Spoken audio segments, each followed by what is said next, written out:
नमस्कार मिथिला। आप लोगों को आज मैं सहरसा की सैर कराता हूँ।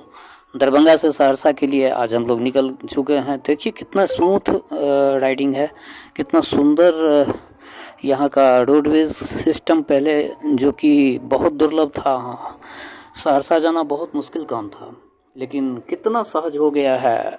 इसी को डेवलपमेंट कहा जाता है। डेवलपमेंट तो हुआ है, कम्युनिकेशन में बहुत ज़्यादा डेवलपमेंट हुआ है। सहरसा जाने के लिए सोचना पड़ता था पहले लोगों को, लेकिन अब वैसी बातें नहीं है। देखिए कितना सुंदर ब्रिज सब बन गया है। और ये अभी 17 नंबर हाटी कोठी से 17 नंबर वाली ये स्टेट हाईवे है।